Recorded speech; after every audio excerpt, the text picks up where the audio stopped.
Christina, thank you for the invitation. I'm very honored to have been invited to speak here, and as I look around the room and after hearing these first few talks, my mind is absolutely blown. As I look at all these layers of deep convolutional nets in this room. So I'm going to be talking about an application of AI in GI, if I can figure out how to make this work. Okay. Disclosure, I'm a co-founder of a UCI applied innovation startup called DocBot, which is really the machine behind all of this that I'm going to be showing you.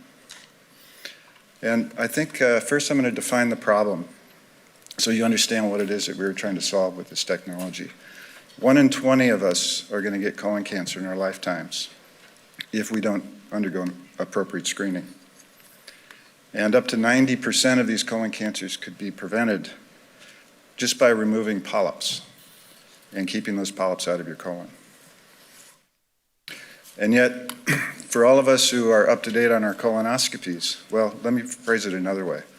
All the colon cancers diagnosed today, on this day in the United States, 5 to 9% of them are diagnosed in people who are up to date with their colonoscopies. So those are failures. Why not better? Well, there's 4 plausible explanations. You had your colonoscopy, but your polyp was missed. Maybe a polyp was found, but it wasn't removed completely. Maybe the pathologist came back with some misleading information about what that polyp actually was.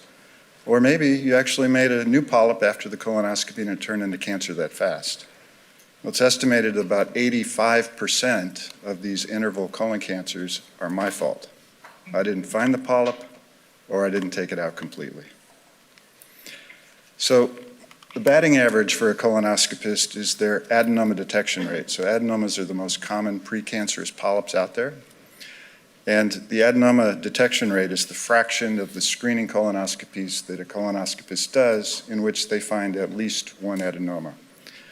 And as you can see from this chart, adenoma detection rates among colonoscopists are all over the place, from as low as about 7% to as high as 50%.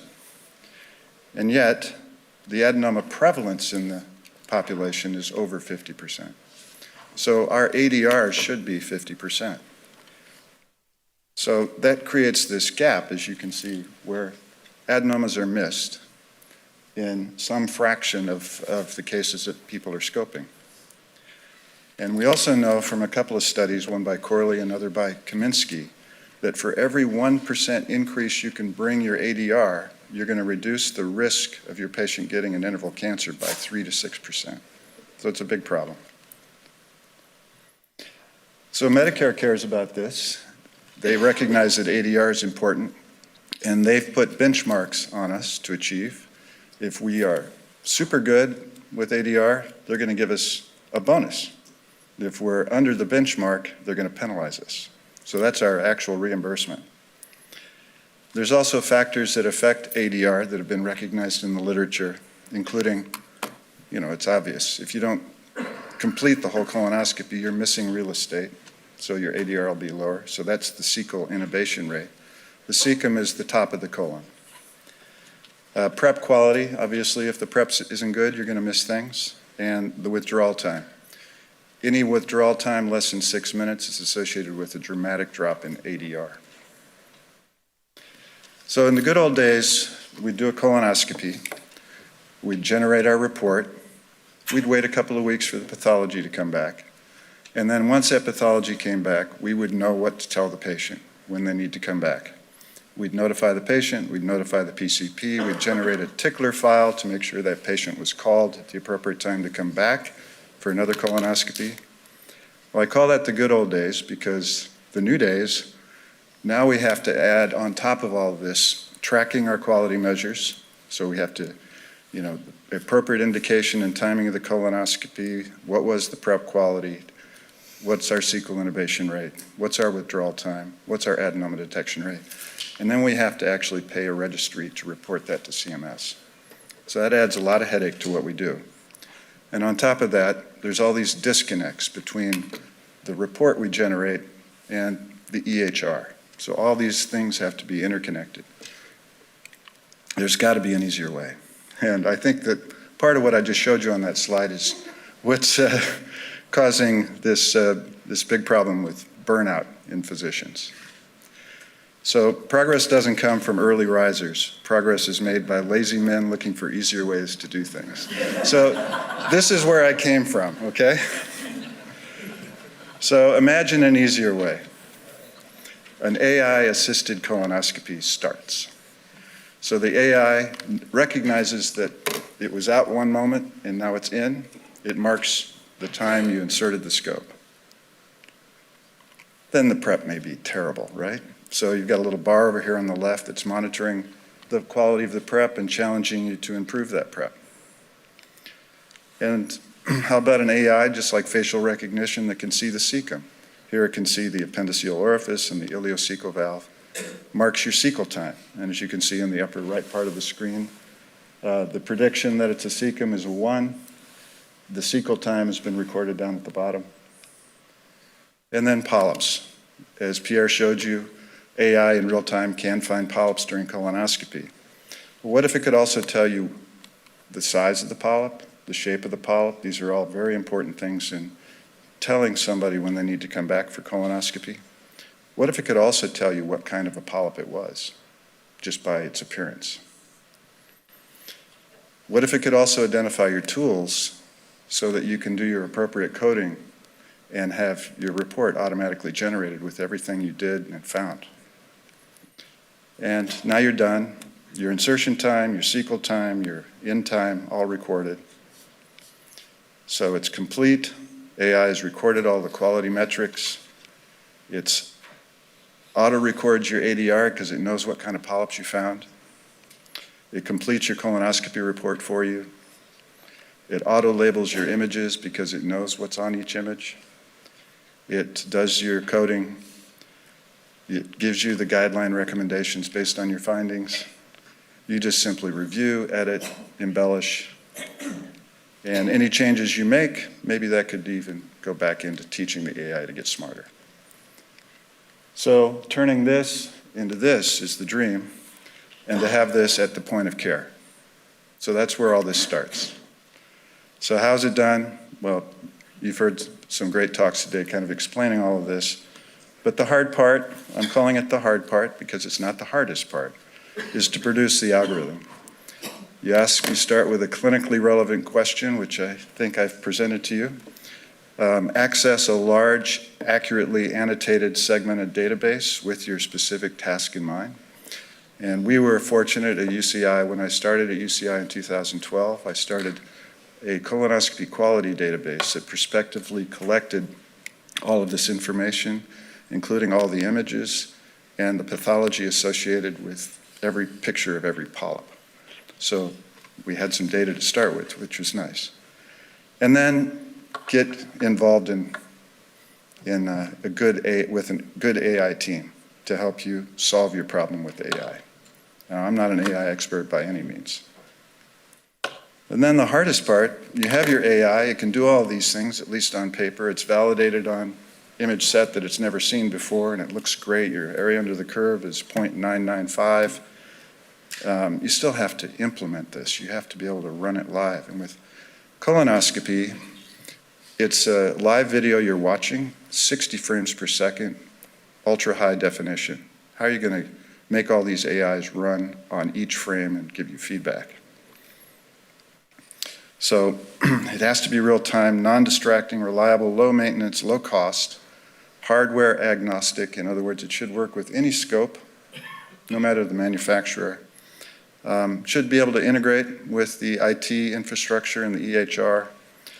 And then it needs to be validated. That's clinically validated in a diverse group of endoscopists, a diverse group of patient population and systems. And then to actually get it out there with any claims, FDA. So it's a long road. Fortunately, as I said, we had the data. Over 10,000 colonoscopies, over 1 million colon images, 180,000 colon polyp images linked to their pathology, over 100 colonoscopy videos that then we could extract additional images from, which accounts for a lot of images. And when we went to Pierre with this, he said, "What a beautiful problem." I'll never forget the way he phrased that. And so here's basically what we did. Another nice thing about our data set is that we had a massive diversity of different kinds of polyp shapes and sizes. So it's not like taking 100 videos that may have 20 different polyps, but extracting 100,000 images of those polyps. We had diversity of polyps.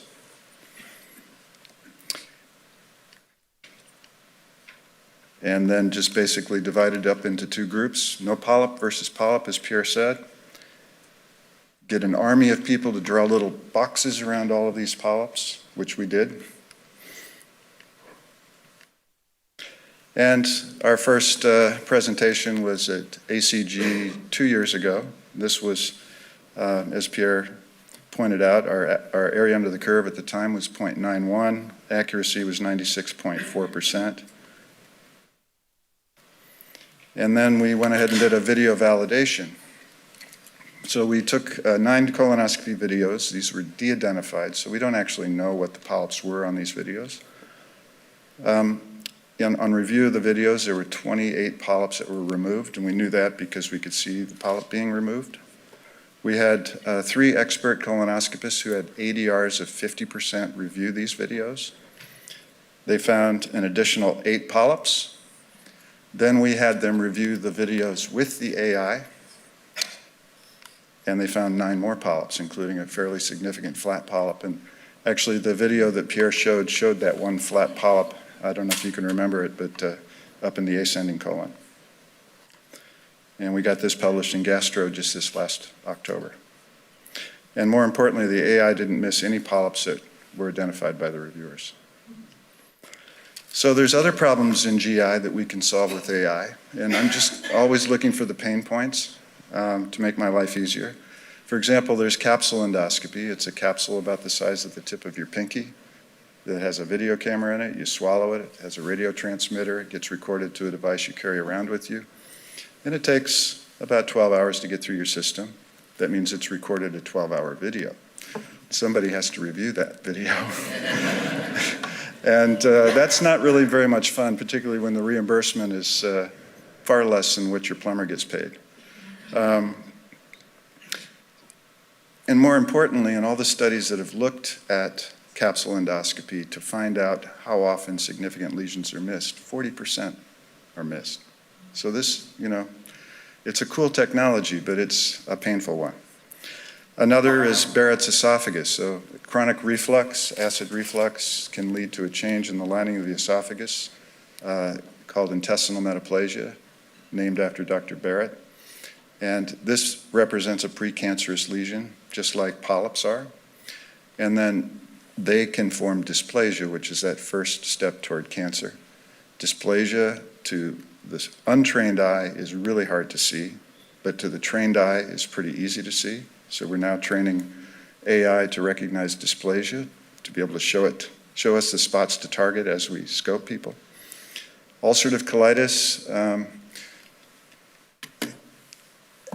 there's a lot of work on different drugs and treatments to improve ulcerative colitis, but one of the problems is how do you assess mucosal healing? There's a scoring system, but it has to go to professional scorers to get scored for these multinational studies. What if we had AI just do the scoring for us? Totally unambiguous. And then endoscopic ultrasound. Pancreatic lesions on endoscopic ultrasound, are they cancer? Are they simple cyst? Do they need attention? Can we ignore them? That's another place we're going. So where are we now? So as a lot of the previous speakers have said, you need the data, you need to label the data, you need to train your AI, then you need to validate video and images, then create your interface, then get your clinical validation, then go to FDA, then maybe finally implement live. So where are we now?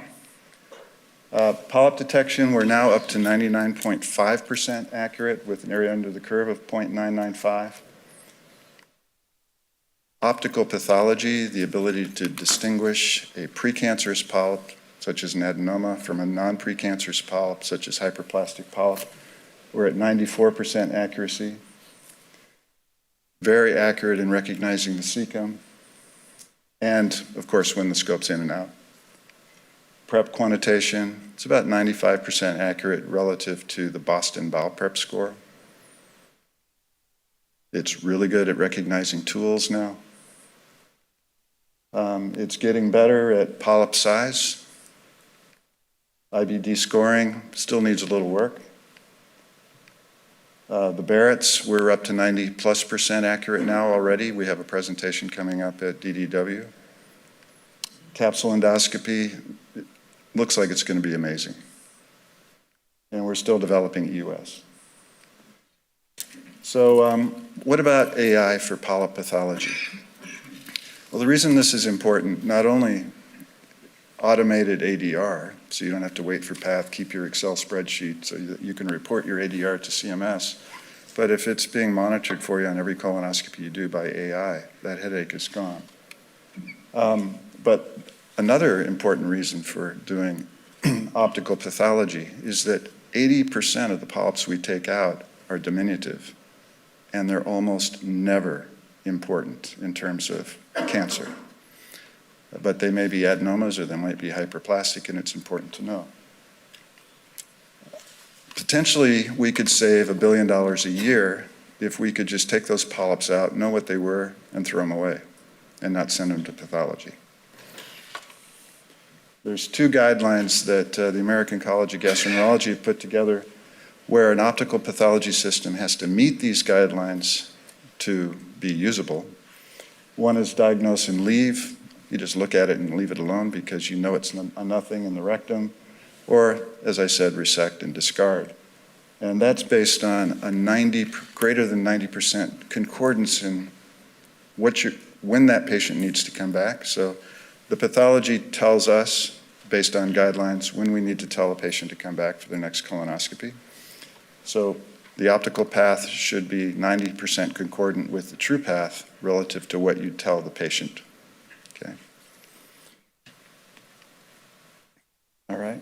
And then another thing. I mean, a lot of you I see have enough gray hairs to have had colonoscopies before, and half of you, I would assume, have had at least one polyp. But the doctor, when you're in recovery, ready to go home, says, I'll call you in a couple of weeks to let you know what it was. But what if you could just say right then and there what it was? So we've been able to achieve the diagnosis and leave threshold with a negative predictive value for adenomas of 97%.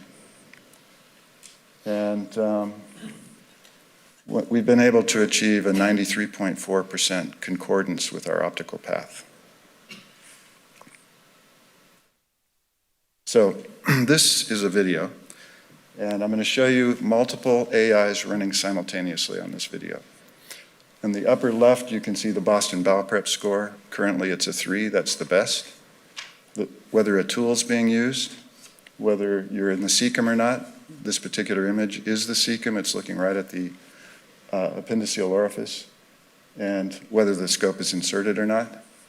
Over on the right is the prediction that a polyp is on the screen and what the pathology of that polyp is. And a little box will show up whenever there's a polyp. So the cecum's been identified here. Little polyps found there. It's predicted to be an adenoma. There's a snare. It recognizes the snare. Here's another polyp, predicted to be a serrated polyp or a hyperplastic polyp. Here it recognizes that we're using an endocuff, these little fingers to pull folds back. Here it recognizes we're using our forceps. Here's a demo that this runs live. So on the left is the video stream with the AI running. On the right is the live video.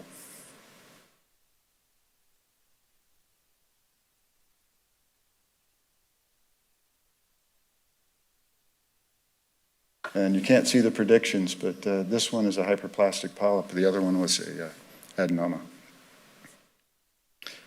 So timeline to practice. Polyp detection, if our claim is it's going to improve our ADRs by using it, that's going to require FDA clearance and some fairly rigorous multi-center studies to prove it. Polyp path, if our claim is going to be that we can resect and discard, obviously that's going to require some really rigorous work to get FDA clearance.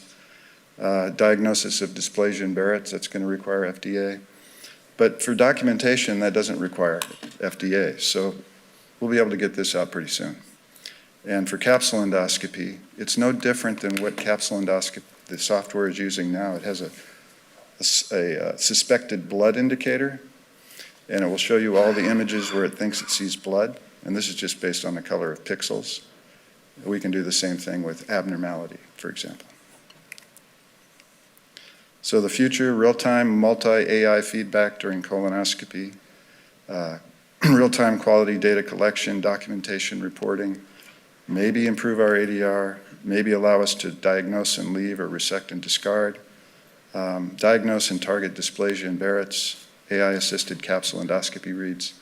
These are all the things we're thinking or developing now, and there's more to come. So I'd like to acknowledge, first of all, the Chow Comprehensive Digestive Disease Center. Dr. Chang has been 100% behind this from the very start. The nurses are responsible for all this prospective data getting into this database live during the colonoscopy. The fellows, residents, and medical students who assisted in the annotations. Pierre Baldi and Gregor, who provided the proof of concept that the polyp detector can work. And DocBot, it's, as I said, a UCI applied innovations company. It's now a Y Combinator company up in the Bay Area. It includes Andrew Nen, who's our CEO, Tyler Dow, who worked the magic to run this live, and James Recua, he's our AI engineer, myself, Jason Samarcina, and Peter Crosby. Thank you.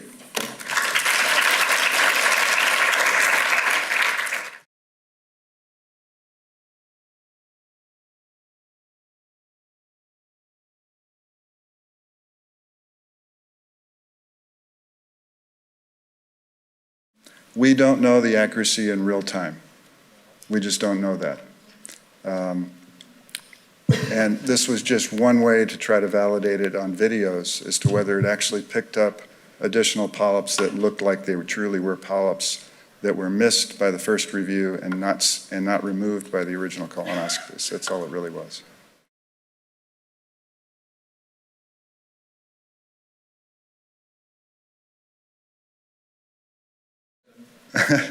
Well, in practice, what I've found is that there are very few false positives, but whenever a box does show, it does call my attention to it.